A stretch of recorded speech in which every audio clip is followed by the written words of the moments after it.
Ahojte všetci, ja vás vítam pri novom videu, ktoré bude podľa mňa celkom zaujímavé v tejto dobe, ale nám čo už natočiť a rozhodol som sa si pretočiť nejaké videá, aby som ich potom nemusel natáčať a dneska bude video, že čo je v mojom mobile, čo je v mojom iPhone, what's on my phone, what's on my iPhone, proste má to rôzne mená a proste vám budem ukazovať nejaké zaujímavé aplikácie, ktoré by sa vám mohli hodiť a ktoré ja používam povedzme každý deň skoro. Takže takto nejako vyzerá.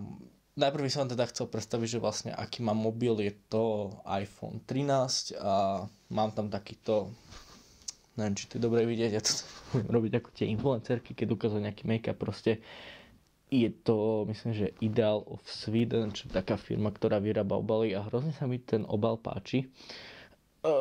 Stál nejakých, myslím, že 45 eur, ale ja som si vlastne k tomu ešte kúpil ešte aj takýto case na Airpody a vlastne oni tam vtedy mali zľavu, že keď si kúpite dva obaly, tak jeden dostanete zadarmo, čiže zaplatíte reálne iba za jeden a to som musel využiť. Takže vám idem ukázať, že čo vlastne mám v mobile. Tak to vyzerá moja prvá stránka, tu mám vlastne len také tie Appleacké aplikácie, všelijaké tie správy, kalendáre, kamera, App Store a tieto. Mám tu aj takéto widgety na kalendár a počasie kalendár využívam reálne každý deň, pretože si tam proste zapisujem dôležité veci, všelijaké písomky, testy a tak. Potom je tu počasie, to je samozrejme úplná klasika, proste potrebujem vedieť, aké je počasie, aby som sa mohol obliecť, samozrejme chápeme. Prejdeme na druhú stránku, kde mám také tiež také zložky a priečinky. Toto prvé sú takto také tie bank application, proste mobile banking alebo aplikácie z banky proste. No a neviem, čo by som vám tu mal ukázovať, moje 0,00 na účte alebo čo, ale proste takto nejako vyzerá, mám Tatra banku, myslím, že to je v pohode aplikácie, mal som predtým nemenovanú VUB banku a tá mala úplne hroznú aplikáciu, takže to sa nedalo normálne používať, ale Tatra banka má v poriadku, takže Tatra banku celkom často využívam, zároveň mi tam chodia push notifikácie, keď sa zmenia nejaké obchodné podmienky a takéto blbosti, môžete si tam kontrolovať vlastne také tie grafy, že čo som minul, aký mesiac a proste je to celkom v pohode. A potom tu mám ďalšie akože veci od Tatra banky, ako je čítačka, proste keď sa chce niekde novo prihlásiť napríklad do počítača, do internet bankingu, tak cez tú čítačku sa to robí via motovej, keď chcete niekomu poslať peniaze. Potom tu máš ešte 360 banku, ale tuto len používam na sporenie a vlastne tam mám len ako keby sporiace účty a na to si vždycky vkladám z tej Tatra banky do tej 365 banky. Prejdeme na druhú zložku, to je utility, tuto proste mám veci, ktoré tam už boli, tuto reálne nič z toho nerobím, mám tu jedine kalkulačku, to asi najviac využívam, ale potom je tu takéto meradlo, diktafón, proste klasika, toto má každý zo začiatku. Ako ďalšie tu mám proste streamovacie služby, HBO, ešte aj Vojo mám, ale to som si tu zabudol pridať, Apple TV, Netflix, HBO, Disney+, to tiež mám a tiež som si to zabudol pridať a proste tieto aplikácie využívam hrozne často. Potom tu mám záložky, toto je proste veci proste z webu, aby som mal k tomu rýchlejší prístup, je to napríklad Wormhole, čo je proste len web, ale je to ako keby aplikácia, to vyzerá ako aplikácia, ale je to len web. A toto je vlastne super v tom, že vlastne vy napíšete do Google wormhole.app a proste je to na klasické odosielanie súborov, vy to tam nahráte a niekto si to iný môže uložiť. Je to vlastne dobré v tom, že keď chcete byť nejaký akože zabezpečený a tak to je že vraj end-to-end encrypted, čiže vám tie údaje nikto reálne nepozrie ani tak a je to celkom v pohode vec. Ako ďalšiu tu mám ChatGPT, myslím si, že toto už v dnešnej dobe naozaj nemusím predstavovať, je to reálne asi moja najobľúbenejšia aplikácia na robenie domácich úloh. Poďme ďalej, mám tu teda teraz nakupovanie, to mám také tie všelijaké obchody s oblečením, tie využívam hrozne často, aj keď samozrejme nakupujem si každý deň oblečenie, ale každý deň v tých aplikáciách som a proste tam dávam tie veci do toho takého bookmarku, do tých srdiečok a tak. A mám tu Zalando, Adidas, Answear, Bershka, Best Secret, to je super obchod, tam proste máte obrovské zľavy, len musíte byť ako keby, musí vás niekto ešte predtým pozvať.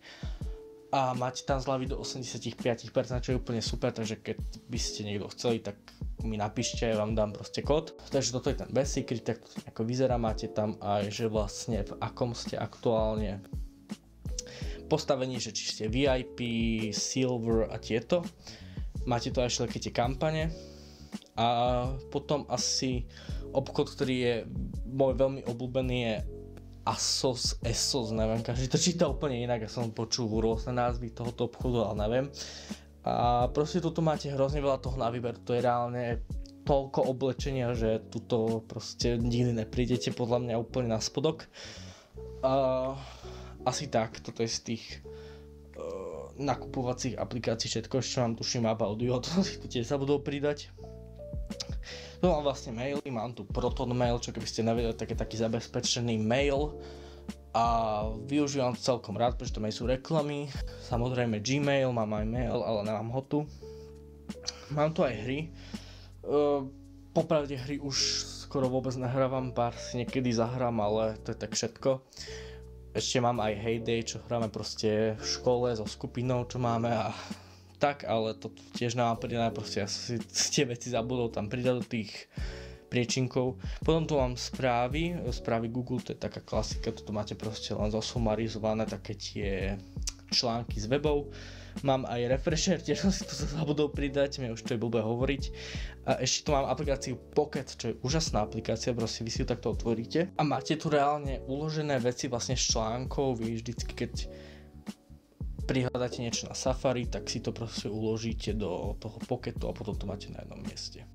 Potom tu mám také tie socky alebo sociálne siete, ja som si tu zabudol pridať asi polovicu, mám Instagram, Biril ešte a tak, ale mám tu Snapchat reálne vôbec nevyužívam, bol som tam tak 3-krát v živote a ani ho nemám podľa mňa dobre nadstavený, ale aspoň vám môžem ukázať, že ako vyzerá môj profesionálny statív, takže toto mám proste kameru a takto na krabiciach od bôd mám svetla, pretože to bolo hrozne nízke. Toto mám takto mikrofón, proste z tej takej tej behind the scenes to vyzerá úplne hrozne, ale na tom videu to vyzerá celkom dobre podľa mňa a to je hlavné. Discord, potom Tweetbot, čo je proste taký Twitter, len taký zjednodušený, som mi zdá taký celkovo lepší Messenger, samozrejme klasika. Mám tu teraz jedlo, proste donáška jedla a potravín, napríklad ako Lidl Plus, McDonald potraviny, Tesco, Clubcard, Bistro, SK a tieto. Mám aj Volt a zase som si toto zabudol pridať, takže asi tak. Potom tu mám cestovanie a zase som si to zabudol pridať mnoho aplikácií, takže klasika. Mám tu napríklad CP, čo sú proste cestovný poriadok, proste spoje, že kedy ide aký bus. Airbnb to je reálne najlepšia aplikácia na hľadanie ubytovania, ešte mám potom jednu. A tam máte proste také dobré ubytovanie, pretože samozrejme tam nie sú hotely, ale tam sú nejakí súkromníci, ktorí vám prenajmú nejaký objekt.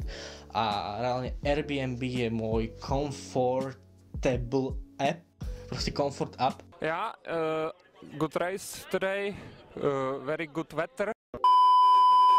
A reálne ju veľmi rád využívam, pretože si tam hľadám nejaké pobyty, keď sú nejaké lacné alebo tak. Mám tu potom klasické Maps od Apple, proste nič, klasické mapy, používam aj mapy Google, používam aj mapy od Apple podľa toho, že v akej som situácii. Potom tu mám Pelopecký, Pelikán, samozrejme klasika, slovenská apka, proste dáte si lietadla, že kedy vám čo letí, môžete si tam aj zabukovať. Potom tu mám Kiwi a teraz sa nezlaknite, pretože viem, že Kiwi je reálne tá najhoršia vec, čo môžete spraviť, že si objednáte cez Kiwi. Ale ja to reálne využívam len na to, že si pozriem, ako sa to volá, ja som zabudol to slovo reálne. Potom si to objednáte proste od tých leteckých spoločností, reálne Kiwi vám vôbec neoplatí sa využívať, pretože vás tam ešte odrbú, zaplatia vám nejakú refundáciu, keď dáte proste úplná blbosť, ale na vyhľadávanie leteniek je to fajn. Potom tam TripAdvisor, to som použil tak raz, ale tak to, o tom sa ani nemusíme baviť, proste chápeme, klasika. Mám tu potom IDSBK, neviem ako sa to hovorí, ale proste je to taká aplikácia, kde si môžete kúpať električenku pre MHDčko, autobusy, ja to používam na električenku, môžete si tam kúpiť lístky a môžete si tam vyhľadávať rovno aj spoje. Mám tu aj ďalšiu stránku a tu mám IMHD. Tam sa tiež vyhľadávajú spoje, ale reálne túto aplikáciu na vyhľadávanie spoje mám asi také najradšej, pretože si tam reálne môžete len zakliknúť, že chcete ísť 50 a tam dá všetky stanice, je to také lepšie pre MHDčko využívať na vyhľadávanie tých cestovných spojov. Mám tu potom Waze, to myslím, že nemusím predstavovať, Waze je reálne tiež super apka. Mám tu potom InView, to síce není aplikácia, ale je to zase iba taký, že vložený web, že som si to, že proste idete na Safari, tam kliknete na to taký ten share a tam je, že vložiť adobeovskú obrazovku a proste sa to tvári teraz ako aplikácia. A InView vám asi nemusím predstavovať, proste chcete ísť niekam na dovolenku, pozrite sa cez InView, že koľko to tam stojí a potom si to zaplatíte a máte všetko vybavené a musíte nič riešiť.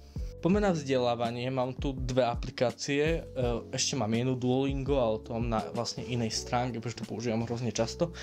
A mám tu EduPage, reálne EduPage je tá úplne najhoršia apka, pretože ona je hrozne zlá v tom, ako funguje.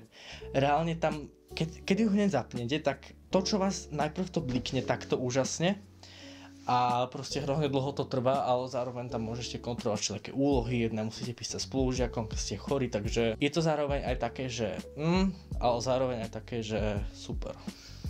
A Photomat, to je klasika, proste vypočítam. Mám to všelijaký príklad, reálne, kto by nepoužíval v dnešnej dobe, aký študent by nepoužíval v dnešnej dobe Photomat, ona môžeš vypočítať naozaj úplne všetko. Potom tu mám ďalšiu stránku, kde mám takéto rôzne veci, mám tu Watch, mám tu domácnosť, mám takto tu HomePod, takže to niekedy tu ovládam. Toto mám potom nájsť, potom tu mám štúdio, YouTube, to mám na YouTube, tam si môžeme pozerať štatistiky, to, že som zarobil 0 eur za mesiac, pretože ešte nemám speňažený kanál a takéto veci.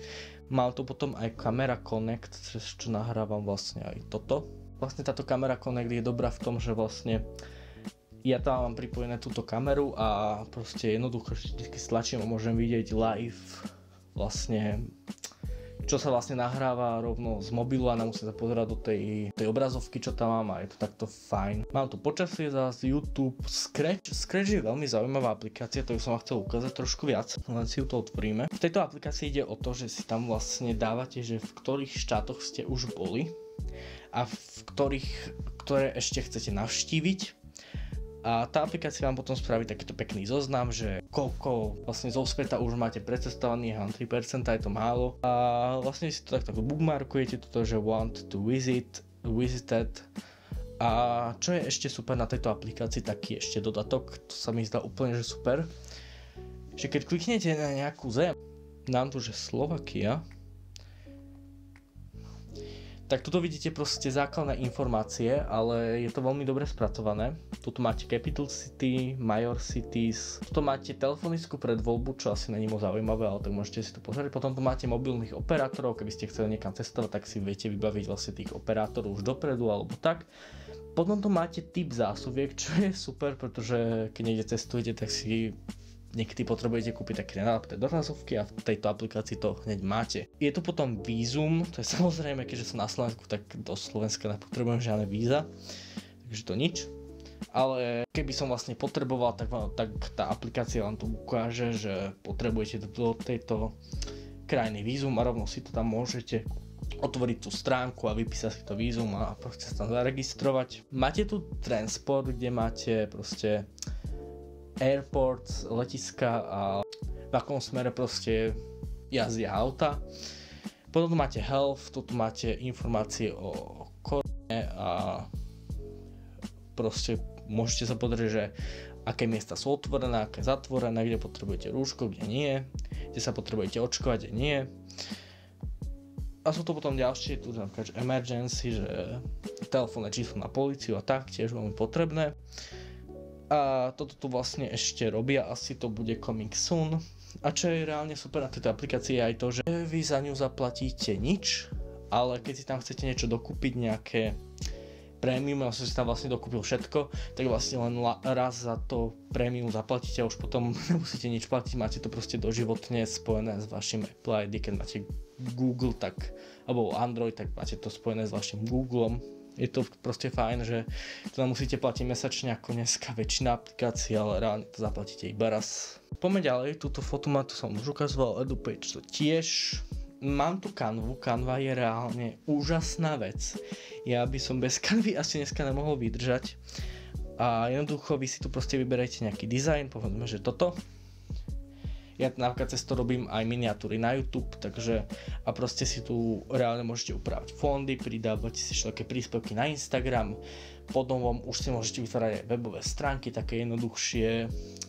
Môžete vlastne si navrhnúť potlač na tričko, oni vám to dokonca vytlačia a pošlú, čiže reálne tá Canva už asi obsahuje naozaj všetko a je to podľa mňa dneska už je lepšie ako nejaký Photoshop alebo Adobe, pretože tam máte proste veľa vecí, môžete tam aj videá editovať, aj keď to nie je na takej vysokej úrovni, ale viem si predstaviť, že keby som chcel nejaké ľahšie video natočiť, ja neviem, skôr také nejaké projektové videá alebo tak použijem túto Canvu, pretože sa tam môžete zase vyhrať s dizajnom. A keď máte tu Canva Pro, tak ešte tam môžete aj napríklad odstraňovať vlastne z pozadie, či to dáva zmysel, to neviem, ale proste že ma to akože oreže a proste to pozadie by to nebolo vidieť. Čo je super vec, to používam na miniatúry, aby som proste odstránil to pozadie a to funguje automaticky, čiže vy len raz kliknete, chvíľu počkáte a ono sa to všetko vygeneruje a naozaj to funguje veľmi dobre. Potom tu mám, už ako som spomínal, trošku Adobe. Myslím si, že Adobe vám nemusím predstavovať, ale je to reálne najväčšia firma pre kreatívcov. Používam odtiaľ trošku také, že Photoshop, Lightroom, určite Lightroom poznáte. A takto mám tú aplikáciu, môžete si vlastne tam pridať súbory do toho cloudu a je to celkom fajn. Mám tu teraz Duolingo reálne používam každý deň, pretože tam chcem tú radu vždycky si doplniť, aby som tam mal čo najväčšiu, najviac som mal 97 dní. Chcel som to dať na 100, ale jeden deň som to proste úplne zabudol a nechcelo sa mi tam platiť reálne peniaze, aby to pokračovala tá rada. Ale teraz mám 24, čo je tiež fajn, občas sa mi to zmrazenie radu použije, ale ináč to používam. Je to super vec, reálne sa tam naučíte napríklad španielčinu veľmi dobre. By som povedal, že aj lepšie ako z nejakých kníh, čiže to je super. A ďalšia aplikácia je Super Travel. To je vlastne toto a keď som hovoril, že Airbnb a ešte inú aplikáciu mám rád, tak som hovoril presne o tejto, pretože čo je úplne super na tejto aplikácii oproti napríklad Bookingu, je to, že reálne vy na tú dovolenku môžete ušetriť aj, že 130 eur reálne si to, čo nájdete na Bookingu, zadáte tu a ten hotel je tu o proste veľa lacnejší a reálne neprichádzate o nič, ešte aj ušetríte. A je to proste super aplikácia, nechápam ako to robia, že to majú také lacné, ale funguje to proste. Ja som to ešte teda neskúšal, ešte som si z toho nikde som ešte nebol s touto aplikáciou, ale viem, že ľudia na internete to normálne odporúčajú, takí cestovatelia, že to je super.